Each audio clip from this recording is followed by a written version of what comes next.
거울을 보면서 뱃살이 언제부터 이렇게 단단히 자리 잡았는지 궁금했던 적이 있으신가요? 40대가 넘으셨다면 이 골치 아픈 싸움에서 혼자가 아니실 겁니다.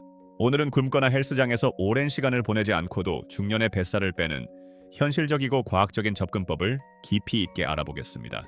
나이가 들면서 뱃살이 왜 그렇게 고집스러워지는지에 대한 근본 원인을 겨냥하고 더 중요하게는 실제 생활에서 효과적인 간단한 식습관을 통해 이를 어떻게 되돌릴 수 있는지 입증된 7일 루틴을 여러분과 공유할 것입니다.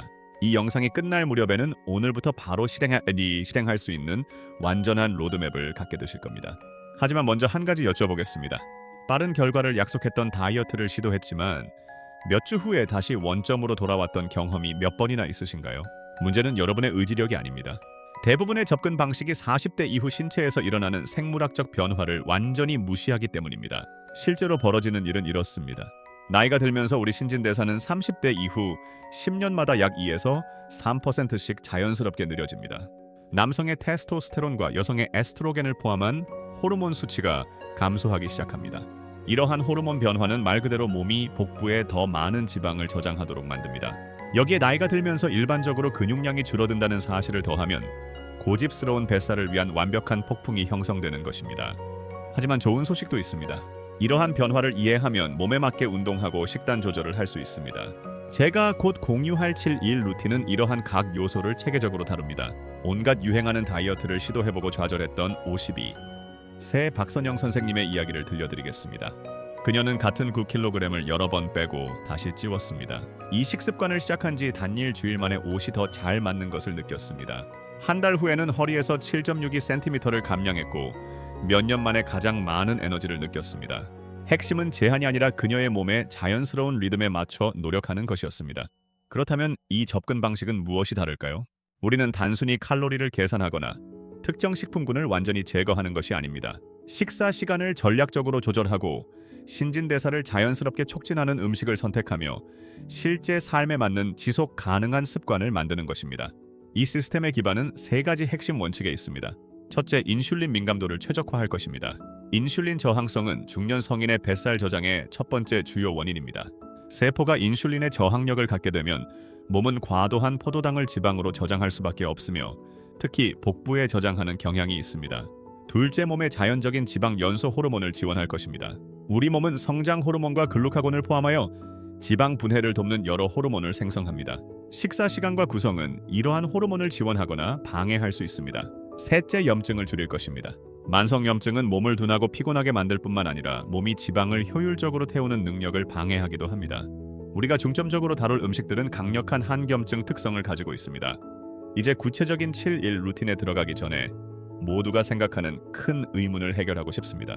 이것이 너무 좋아서 사실이 아니라고 생각하거나 이전에 비슷한 약속을 들어본 적이 있다라고 생각하실 수도 있습니다. 이해합니다. 다이어트 산업은 많은 헛된 약속을 했습니다. 하지만 제가 여러분과 공유하는 것은 유행성 다이어트가 아닙니다. 이것은 견고한 영양과학과 여러분과 같은 수천 명의 실제 결과에 기반한 것입니다. 여러분, 변화의 첫째 날부터 시작하겠습니다. 첫째 날의 핵심은 신진대사를 재설정하고 인슐린 민감도를 개선하기 시작하는 것입니다. 여러분은 제가 신진대사 시작 아침 식사라고 부르는 것으로 하루를 시작할 것입니다. 정확히 무엇을 먹을지 알려드리겠습니다. 따뜻한 물 한 잔에 레몬 반 개를 짜 넣어 시작하십시오. 이것은 단순히 유행하는 건강 조언이 아닙니다. 레몬수는 소화계를 자극하고 비타민C를 제공하여 부신 기능을 지원합니다. 뷰스는 뱃살 저장에 기여할 수 있는 스트레스 호르몬 관리에 중요한 역할을 합니다. 30분 뒤에 아침 식사를 하십시오. 이 식사는 고품질 단백질, 건강한 지방, 그리고 최소한의 탄수화물로 구성되어야 합니다. 코코넛 오일 5ml에 달걀 2개를 조리하고 아보카도 반 개와 시금치 한 줌을 곁들이는 것을 생각해 보십시오. 달걀을 좋아하지 않으신다면 단백질 15g 이상을 함유한 그릭 요거트에 아몬드 버터 15ml와 치아씨를 약간 뿌려 대체할 수 있습니다. 이 조합이 이렇게 잘 작동하는 이유는 단백질이 탄수화물이나 지방보다 소화에 더 많은 에너지를 필요로 하기 때문입니다. 이를 음식의 열 효과라고 하며 식사 후 몇 시간 동안 신진대사를 30%까지 높일 수 있습니다. 건강한 지방은 포만감을 유지하고 호르몬 생산을 지원하며 최소한의 탄수화물은 그렇지 않으면 몸에 지방을 저장하라는 신호를 보내는 인슐린 급증을 막아줍니다. 오전 간식이 필요하다면 생 아몬드나 호두를 소량 한 줌 정도 드십시오. 이것들은 혈당 수치를 방해하지 않으면서 지속적인 에너지를 제공합니다. 첫째 날 점심은 제가 만족 원칙이라고 부르는 것에 중점을 둡니다. 여러분은 진정으로 만족할 만큼 충분히 먹으면서도 하루 종일 식욕을 자연스럽게 조절하는 음식을 선택해야 합니다. 점심 식사는 살코기 단백질과 비전분성 채소를 중심으로 구성되어야 합니다. 완벽한 첫째 날 점심은 혼합 채소, 오이, 파프리카, 방울토마토가 들어간 큰 샐러드에 구운 닭고기나 연어 113에서 170g을 올린 것입니다. 드레싱은 시판 드레싱 대신 올리브 오일과 식초를 사용하세요. 시판 드레싱에는 숨겨진 설탕과 염증성 오일이 많이 들어있는 경우가 많습니다. 채소는 섬유질을 제공하여 소화를 늦추고 포만감을 유지하는 데 도움이 됩니다. 또한 체중 증가에 기여할 수 있는 과도한 호르몬을 포함하여 독소를 처리하고 제거하는 간의 능력을 지원하는 영양소가 풍부합니다. 대부분의 사람들이 모르는 사실이 있습니다. 간은 지방 대사를 포함하여 몸에서 500가지 이상의 다양한 기능을 처리합니다. 가공식품, 알코올 또는 환경 오염 물질로 인한 독소로 간이 과부하되면 지방을 효율적으로 태울 수 없습니다. 이 루틴의 음식들은 최적의 간 기능을 지원하기 위해 특별히 선택된 것입니다. 오후 간식으로는 작은 사과와 아몬드 버터 15ml를 함께 드십시오. 사과의 섬유질은 혈당을 안정시키는 데 도움이 되며 아몬드 버터의 단백질과 건강한 지방은 지속적인 에너지를 제공합니다. 이 조합은 종종 좋지 않은 저녁 식사 선택으로 이어지는 오후 에너지 급락을 막아줍니다. 첫째 날 저녁 식사에서 우리는 진정으로 마법이 일어나는 것을 보기 시작할 것입니다. 여러분은 잠자는 동안 지방 연소를 지원하도록 설계된 제가 신진대사 저녁 식사라고 부르는 것을 먹을 것입니다. 이 식사는 적절한 소화를 위해 취침 전 최소 3시간 전에 섭취해야 합니다. 저녁 식사는 생선, 닭고기 또는 살코기, 소고기와 같은 손바닥 크기만큼의 살코기, 단백질과 충분한 비전 분성 채소로 구성되어야 합니다. 허브와 올리브 오일을 약간 뿌려 구운 연어와 브로콜리, 콜리플라워를 함께 먹는 것을 생각해 보십시오. 또는 볶은 애호박, 파프리카, 양파를 곁들인 닭 가슴살도 좋습니다. 여기서 핵심은 저녁의 전분성 탄수화물을 피하는 것입니다. 탄수화물 자체가 본질적으로 나쁜 것은 아니지만 인슐린 민감도가 자연적으로 낮은 하루 늦은 시간에 섭취하면 지방 저장을 촉진할 수 있습니다. 저녁 식사로 단백질과 채소에 집중함으로써 몸이 밤새도록 지방을 태울 준비를 하는 것입니다. 많은 사람들이 간과하는 한 가지 중요한 요소는 수분 섭취입니다. 첫째 날 내내 충분한 물을 마셔야 합니다. 체중의 절반에 해당하는 양의 물을 밀리리터로 섭취하는 것을 목표로 하십시오. 따라서 체중이 72kg이라면 하루 종일 2365ml의 물을 마셔야 합니다. 적절한 수분 공급은 지방 연소를 포함하여 몸의 모든 신진대사 과정을 지원합니다. 오이, 조각, 민트, 잎 또는 소량의 베리류와 같은 천연 향료를 넣어 물을 더욱 맛있게 마실 수 있습니다. 이는 마시는 것을 더 즐겁게 만들고 추가적인 항산화 물질을 제공합니다. 첫째 날 잠자리에 들기 전에 캐모마일이나 패션플라워 같은 허브차 한 잔을 마시는 것을 고려해 보십시오. 질 좋은 수면은 체중 감량, 특히 뱃살 감량에 절대적으로 중요합니다. 수면 부족은 식욕과 포만감을 조절하는 렙틴과 그렐린 같은 호르몬을 방해합니다. 또한 뱃살 저장을 촉진하는 스트레스 호르몬인 코르티솔을 증가시킵니다. 이것으로 여러분의 첫째 날 기초가 완성됩니다. 신진대사를 재설정하고 간 기능을 지원하며 호르몬 균형을 최적화하고 지속적인 지방 감량을 위한 발판을 마련했습니다. 하지만 이것은 단지 시작일 뿐입니다. 둘째 날은 제가 신진대사 유연성이라고 부르는 것을 도입함으로써 이 기초를 더욱 강화합니다. 이것은 몸이 탄수화물 연소와 지방 연소 사이에서 연료를 효율적으로 전환하는 능력입니다. 대부분의 사람들은 설탕 연소 모드에 갇혀 있어서 지방 감량이 거의 불가능합니다. 둘째 날도 같은 방식으로 잠에서 깨어나자마자 따뜻한 레몬수로 시작하십시오. 하지만 오늘은 강력한 것을 추가할 것입니다. 레몬수를 마신 후 15분을 기다린 다음 녹차 한 잔을 마십시오. 녹차는 지방 산화를 17%까지 증가시키는 것으로 나타난 카테킨, 특히 EGCG라는 화합물이 포함되어 있습니다. 녹차의 카페인 또한 커피에서 얻는 급락 없이 부드러운 신진대사 촉진을 제공합니다. 둘째 날 아침 식사는 제가 단백질 순환 방법이라고 부르는 것을 소개합니다. 오늘은 단백질 섭취량을 약 30g으로 늘릴 것입니다. 이것은 코코넛 오일에 조리한 시금치와 버섯을 넣은 달걀 3개 오믈렛이 될 수 있습니다. 또는 원하신다면 무가당 아몬드 우유 고품질, 단백질 파우더 한 스쿱, 베리 반 컵, 그리고 아마씨 가루 15ml로 만든 단백질 스무디를 드실 수 있습니다. 둘째 날의 단백질 섭취량을 늘리는 이유는 신진대사율을 더욱 높이고 근육량을 보존하기 위함입니다. 기억하십시오. 근육 조직은 휴식 중에도 칼로리를 소모합니다. 근육 1kg은 단순히 존재만으로 하루에 약 13칼로리를 소모하는 반면 지방은 하루에 5칼로리만 소모합니다. 나이가 들면서 자연적으로 근육량이 줄어들기 때문에 근육을 유지하고 만드는 것이 장기적인 체중 관리에 중요합니다. 대부분의 사람들이 모르는 흥미로운 사실이 있습니다. 몸의 근육 생성 및 유지 능력은 단백질 섭취 시간과 직접적으로 관련이 있습니다. 연구에 따르면 하루 종일 세에서 4시간마다 25에서 30g의 고품질 단백질을 섭취하는 것이 근육 단백질 합성을 최적화한다라고 합니다. 이는 40대가 넘으면서 몸이 단백질을 활용하는 효율이 떨어지기 때문에 특히 중요합니다. 둘째 날 오전 간식으로는 제가 지방 연소 콤보라고 부르는 것을 시도해 보십시오. 생 아몬드 열알을 최소 70% 카카오 함유 다크 초콜릿 작은 조각과 함께 드십시오. 이것이 사치스럽게 들릴 수도 있지만 그 뒤에는 과학이 있습니다. 아몬드의 건강한 지방은 초콜릿의 천연 설탕 흡수를 늦춰 혈당 급증을 막아줍니다. 한편 다크 초콜릿에는 실제로 인슐린 민감도를 개선하고 염증을 줄일 수 있는 화합물이 포함되어 있습니다. 둘째 날 점심은 영양 밀도 개념을 소개합니다. 이 식사에 가능한 한 많은 비타민, 미네랄, 항산화 물질을 채워 넣으세요. 케일이나 루콜라 같은 짙은 잎채소를 기본으로 시작하십시오. 빨간 파프리카, 보라색 양배추, 주황색 당근과 같은 다채로운 채소를 추가하십시오.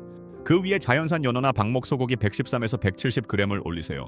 여기서 핵심은 다양성과 색상입니다. 색깔이 다른 채소는 다른 항산화 물질과 식물성 영양소를 함유하고 있습니다. 이 화합물들은 질병을 예방할 뿐만 아니라 신진대사를 적극적으로 지원합니다. 예를 들어 보라색 채소의 안토시아닌은 인슐린 민감도를 개선하는 데 도움이 되며 주황색 채소의 카로티노이드는 갑상선 기능을 지원합니다. 샐러드 드레싱은 사과 사이다 식초와 엑스트라 버진 올리브 오일을 사용하여 직접 만든 비네그레트를 사용하십시오. 사과 사이다 식초는 여기서 특별히 언급할 가치가 있습니다.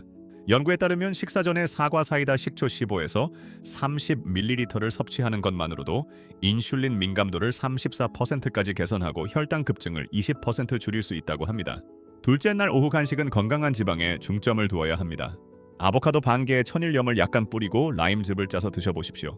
아보카도는 특히 뱃살 감소에 도움이 되는 것으로 나타난 단일 불포화 지방이 풍부합니다. 또한 섬유질과 칼륨이 풍부하여 팽만감과 수분 저류를 줄이는 데 도움이 됩니다.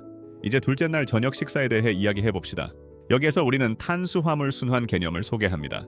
오늘 저녁에는 식사에 소량의 복합 탄수화물을 포함할 것입니다.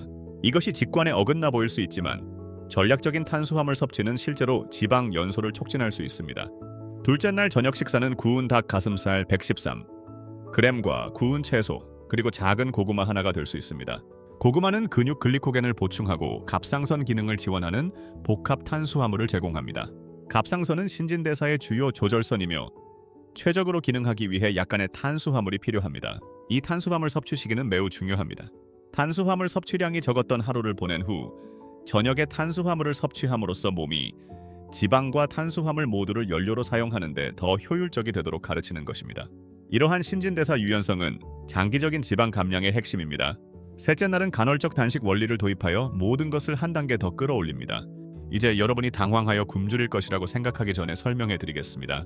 우리는 극단적인 단식을 말하는 것이 아닙니다. 단순히 잠자는 동안 발생하는 자연적인 단식 시간을 늘리는 것입니다. 셋째 날에는 첫 식사를 2시간 늦출 것입니다. 평소 오전 7시에 아침 식사를 하셨다면 대신 오전 9시에 식사를 하실 것입니다. 이것은 전날 밤 마지막 식사부터 14시간의 공복 시간을 만듭니다. 이 연장된 공복 기간 동안 몸은 지방 연소 모드로 더 효율적으로 전환됩니다. 셋째 날 단식을 깼을 때는 그 식사를 중요하게 생각하십시오. 첫 식사는 안정적인 혈당 수치를 유지하기 위해 단백질과 건강한 지방이 풍부해야 합니다. 방목 버터에 조리한 시금치와 버섯 오믈렛이나 코코넛 우유 단백질 파우더, 그리고 한 줌의 베리로 만든 스무디를 시도해 보십시오. 이 접근 방식의 장점은 몸의 자연적인 일주기 리듬과 함께 작동한다는 것입니다.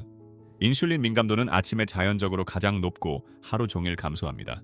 가장 크고 탄수화물이 풍부한 식사를 하루 일찍 먹고 저녁 식사를 더 가볍게 유지함으로써 몸의 자연적인 지방 연소 잠재력을 최적화하는 것입니다. 셋째 날 점심으로는 제가 지중해식 접근법이라고 부르는 것을 소개합니다. 이 식사는 충분한 건강한 지방, 적당한 단백질, 그리고 많은 채소를 포함해야 합니다.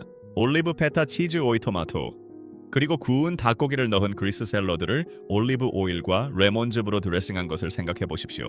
지중 해식 식단은 광범위하게 연구되어 왔으며 체중 감량, 특히 뱃살 감소에 지속적으로 이점을 보여줍니다. 건강한 지방, 항산화 물질이 풍부한 채소, 그리고 적당량의 고품질 단백질의 조합은 지방 연소를 위한 완벽한 환경을 만듭니다. 셋째 날 오후 간식은 소량의 혼합 견과류와 씨앗류가 되어야 합니다. 호두, 아몬드, 호박씨, 그리고 해바라기 씨는 신진대사를 지원하는 다양한 건강한 지방 단백질, 그리고 미네랄을 제공합니다. 이러한 견과류와 씨알류의 마그네슘은 특히 중요한데 마그네슘 결핍은 신진대사를 늦추고 단 음식에 대한 갈망을 증가시킬 수 있기 때문입니다. 셋째 날 저녁 식사는 단백질과 채소 조합으로 돌아가지만 한 가지 특별한 점이 있습니다. 오늘 밤에는 장 건강을 지원하기 위해 발효식품을 추가할 것입니다.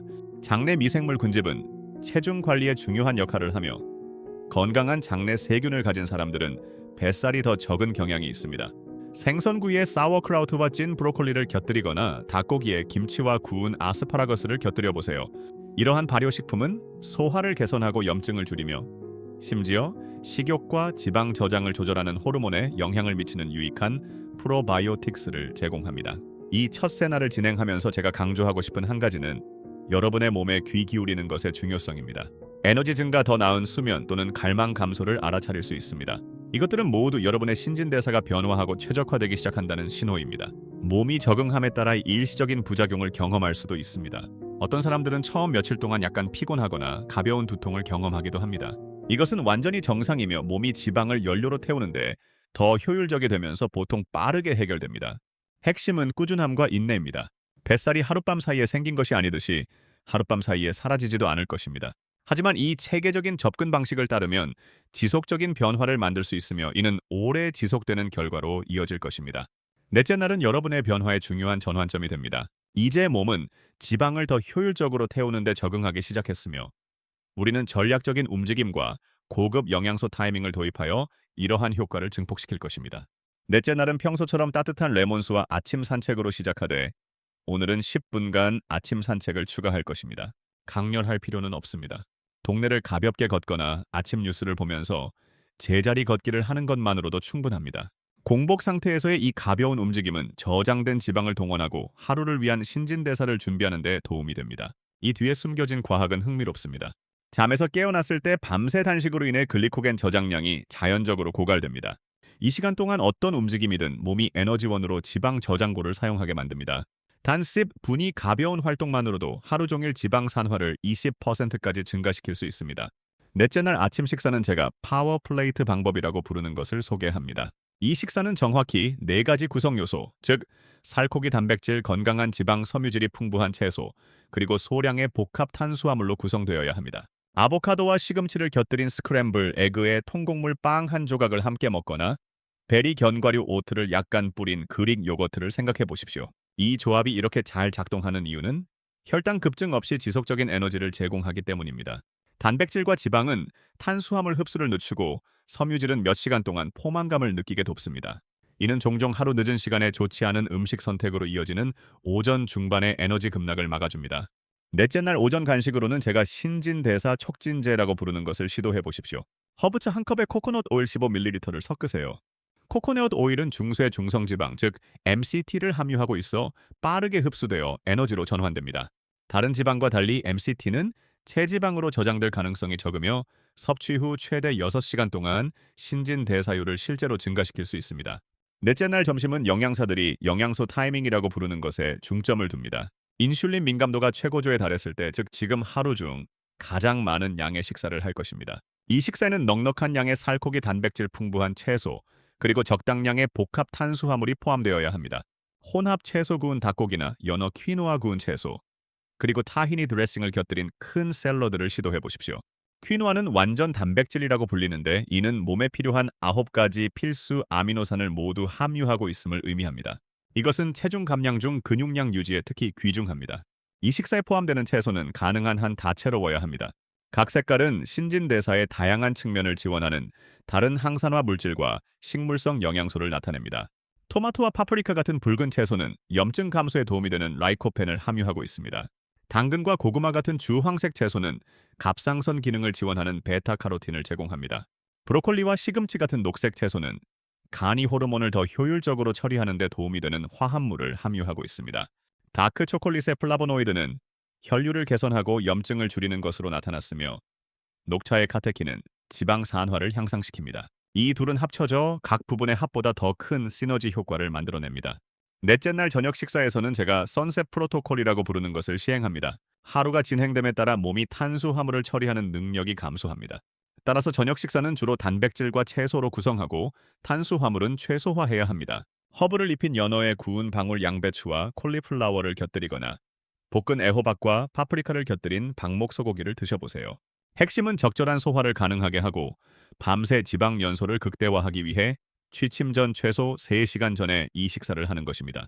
다섯째 날은 신진대사 혼란 개념을 소개합니다. 우리 몸은 놀라울 정도로 적응력이 뛰어나 어떤 일관된 패턴에도 빠르게 적응할 수 있습니다. 접근 방식을 약간 변경함으로써 신진대사를 계속 움직이게 하고 정체기를 방지합니다. 다섯째 날은 더 긴 공복 시간으로 시작하십시오. 첫 식사를 1시간 더 늦춰 15시간의 단식을 만드세요. 식사를 할 때는 점심까지 간식 없이 버틸 수 있는 든든한 식사로 만드세요. 다섯째 날 아침 식사는 제가 지방 연소 잔치라고 부르는 것이 되어야 합니다. 코코넛 오일에 조리한 채소 달걀 3개 오믈렛을 아보카도 반 개와 사워크라우트를 곁들여 먹는 것을 생각해 보십시오. 이 식사는 건강한 지방과 단백질이 풍부하고 탄수화물이 최소한으로 들어있어 지방 연소 모드를 더 오래 유지하게 합니다. 사워크라우트는 여기서 특별히 언급할 가치가 있습니다. 사워크라우트와 같은 발효식품은 실제로 신진대사에 영향을 미칠 수 있는 유익한 박테리아를 함유하고 있습니다. 연구에 따르면 건강한 장내 세균을 가진 사람들은 체중이 더 적고 뱃살도 적은 경향이 있습니다. 발효식품의 프로바이오틱스는 인슐린 민감도를 개선하고 전신염증을 줄이는 데 도움이 됩니다. 다섯째 날 점심은 이전 날들보다 가벼워야 합니다. 혼합 채소 오이토마토가 들어간 큰 샐러드에 구운 닭고기나 삶은 달걀처럼 적당량의 단백질을 넣어 드셔보십시오. 올리브 오일과 레몬즙으로 간단하게 드레싱하십시오. 점심을 가볍게 먹는 이유는 칼로리 파동을 만들기 위함입니다. 어떤 날은 더 많은 양의 식사를 하고 다른 날은 더 적은 양의 식사를 함으로써 신진대사가 적응하여 느려지는 것을 방지합니다. 이 접근 방식은 지속적인 칼로리 제한보다 장기적인 체중 감량에 더 효과적인 것으로 나타났습니다. 다섯째 날 오후 간식은 수분 공급과 전해질에 중점을 두어야 합니다. 코코넛 워터에 천일염을 약간 넣고 라임즙을 짜서 드셔보십시오.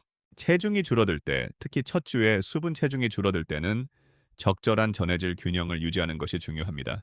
탈수는 신진대사를 늦추고 고칼로리 음식에 대한 갈망을 증가시킬 수 있습니다. 다섯째 날 저녁 식사는 단백질과 채소 조합으로 돌아가지만 밤새 회복과 지방 연소를 지원하는 음식에 중점을 둡니다. 허브와 올리브 오일을 약간 뿌린 찐 브로콜리와 아스파라거스를 곁들인 구운 생선을 시도해 보십시오. 브로콜리와 아스파라거스 모두 간 해독을 지원하는 화합물을 함유하고 있습니다. 여러분이 잠자는 동안 가는 독소를 처리하고 지방을 대사하면서 초과 근무를 합니다. 최적으로 기능하는 데 필요한 영양소를 제공함으로써 몸의 자연적인 지방 연소 과정을 지원하는 것입니다. 여섯째 날은 제가 재설정의 날이라고 부르는 것을 소개합니다. 이것은 여러분이 모든 진전을 포기하는 시팅데이가 아닙니다. 대신 갑상선 기능을 지원하고 신진대사 둔화를 방지하기 위해 탄수화물 섭취량을 약간 늘리는 전략적인 날입니다. 여섯째 날은 평소처럼 레몬수와 아침 산책으로 시작하되 오늘은 5분의 가벼운 스트레칭이나 요가를 추가하십시오. 이것은 혈액순환을 개선하고 림프 배수를 지원하여 팽만감과 수분 저류를 줄일 수 있습니다. 여섯째 날 아침 식사에는 소량의 과일이 포함될 수 있습니다. 베리와 아몬드 버터 15ml를 곁들인 그릭 요거트나 아몬드 우유로 만든 오트밀에 바나나 슬라이스와 시나몬을 얹은 것을 시도해 보십시오. 과일의 천연 설탕은 갑상선 기능을 지원하는 데 도움이 되며 섬유질은 흡수를 늦추고 혈당 급증을 막아줍니다. 여섯째 날 점심에는 적당량의 복합 탄수화물이 포함되어야 합니다. 구운 채소와 구운 닭고기를 곁들인 퀴노아 보울이나 검은 콩과 아보카도를 올린 고구마를 시도해 보십시오. 이러한 탄수화물은 근육 글리코겐을 보충하고 뇌의 포만감을 알리는 호르몬인 렙틴의 생산을 지원하는 데 도움이 됩니다. 여섯째 날 오후 간식은 소량의 견과류를 곁들인 과일 한 조각이 될 수 있습니다. 아몬드 버터를 곁들인 사과나 호두를 곁들인 바에는 천연 설탕, 섬유질, 건강한 지방, 그리고 단백질의 완벽한 조합을 제공합니다. 여섯째 날 저녁 식사는 여전히 주로 단백질과 채소에 중점을 두어야 하지만 여전히 배고프다면 소량의 복합 탄수화물을 포함할 수 있습니다. 핵심은 몸에 귀 기울여 배부르지 않고 만족할 만큼만 먹는 것입니다. 일곱째 날은 숙달의 날입니다. 이제 여러분은 다양한 음식이 에너지 수준 배고픔 갈망에 어떻게 영향을 미치는지 잘 이해하게 되셨을 것입니다. 일곱째 날은 이 모든 것을 통합하여 장기적으로 유지할 수 있는 지속 가능한 접근 방식을 만드는 것입니다. 이미 상당한 진전을 이루었다는 것을 알고 자신감을 가지고 일곱째 날을 시작하십시오. 여러분의 신진대사는 더욱 유연해졌고 인슐린 민감도가 개선되었으며 가공되지 않은 자연식품을 소중히 여기도록 미각을 재훈련하기 시작했습니다. 일곱째 날 아침 식사는 지난 한 주 동안 몸에 대해 배운 모든 것을 반영해야 합니다. 아마도 단백질이 풍부한 아침 식사가 가장 좋다고 느끼거나 소량의 과일이 지속적인 에너지를 준다는 것을 발견했을 수도 있습니다. 핵심은 활력을 주고 만족감을 느끼게 하는 음식을 선택하는 것입니다. 제가 축하 아침 식사라고 부르는 것을 시도해 보십시오. 이것은 달걀과 소량의 치즈를 넣은 채소 스크램블에 통곡물 빵에 아보카도, 토스트 한 조각을 곁들인 것이 될 수 있습니다. 또는 단백질 파우더 냉동 베리 시금치로 만든 스무디 보울에 견과류와 씨앗을 얹은 것일 수도 있습니다. 중요한 것은 몸에 영양을 공급하면서 음식을 즐기는 것입니다. 일곱째 날 점심은 음식과의 새로운 관계를 반영해야 합니다. 이제 습관이나 감정 때문에 먹는 것이 아닙니다. 몸에 연료를 공급하고 목표를 지원하기 위해 먹는 것입니다. 퀴노아 구운, 채소 구운 단백질, 그리고 타히니 드레싱에 들어간 영양 가득 보울을 시도해 보십시오. 이 식사는 지속적인 에너지를 위한 복합 탄수화물 포만감을 위한 풍부한 섬유질, 그리고 호르몬 생산을 위한 건강한 지방을 제공합니다. 일곱째 날 오후 간식은 이번 주에 여러분에게 가장 잘 맞았던 것이 무엇이든 될 수 있습니다. 아마도 다크 초콜릿과 녹차 조합이거나 아몬드 버터를 곁들인 사과를 더 좋아하실 수도 있습니다. 중요한 것은 음식이 맛뿐만 아니라 어떻게 느껴지는지에 따라 의식적인 선택을 하는 것입니다. 일곱째 날 저녁 식사는 여러분이 얼마나 많은 진전을 이루었는지 축하하는 자리가 되어야 합니다. 배운 원칙을 따르면서도 진정으로 즐길 수 있는 식사를 준비하십시오. 이것은 허브를 입힌 연어에 구운 무지개 채소를 곁들이거나 큰 샐러드를 곁들인 방목 스테이크가 될 수 있습니다. 핵심은 음식을 맛보고 그것이 제공하는 영양을 소중히 여기는 것입니다. 이제 이 7일 루틴을 완료한 후 무엇을 기대할 수 있는지 이야기해 보겠습니다. 대부분의 사람들은 몇 가지 즉각적인 변화를 알아차립니다. 첫째, 붓기와 수분 저류가 감소하는 것을 경험할 가능성이 높습니다. 이것만으로도 훨씬 더 날씬해 보이고 느껴질 수 있습니다. 둘째, 이전에는 경험했을 수도 있는 오후에 급락 없이 하루 종일 에너지 수준이 더 안정될 것입니다. 셋째, 단 음식과 가공식품에 대한 갈망이 크게 줄어들 것입니다. 이것은 의지력이 아니라 생물학적인 것입니다. 혈당을 안정시키고 인슐린 민감도를 개선함으로써 여러분은 말 그대로 뇌가 음식 신호에 반응하는 방식을 바꾸었습니다. 넷째, 수면의 질이 향상되는 것을 알아차려야 합니다. 더 나은 영양은 더 나은 수면을 지원하고 이는 다시 더 나은 신진대사를 지원합니다. 실제 체중 감량 측면에서 대부분의 사람들은 이 첫 주 동안 1.35에서 3.15kg 사이를 감량합니다. 물론 이 중 일부는 수분 체중일 것이지만 사실 그것은 좋은 것입니다. 과도한 수분 저류는 종종 염증과 좋지 않은 인슐린 민감도의 신호입니다. 이것들이 개선됨에 따라 몸은 자연적으로 과도한 체액을 배출합니다. 더 중요하게는 특히 복부 주변에서 옷이 맞는 방식의 변화를 알아차려야 합니다. 체중계가 극적으로 움직이지 않더라도 허리 둘레의 센티미터가 줄어드는 것은 여러분이 장기를 둘러싼 위험한 내장 지방을 잃고 있다는 분명한 신호입니다. 하지만 정말 흥미로운 점은 이것입니다. 271 루틴은 단지 빠른 결과만을 위한 것이 아닙니다. 장기적인 성공을 위한 토대를 만드는 것입니다. 여러분이 개발한 습관과 이룬 신진대사 개선은 앞으로 몇 주 몇 달 동안 계속해서 이점을 제공할 것입니다. 이 정확한 루틴을 따랐던 48세 김민준 회계사의 이야기를 들려드리겠습니다.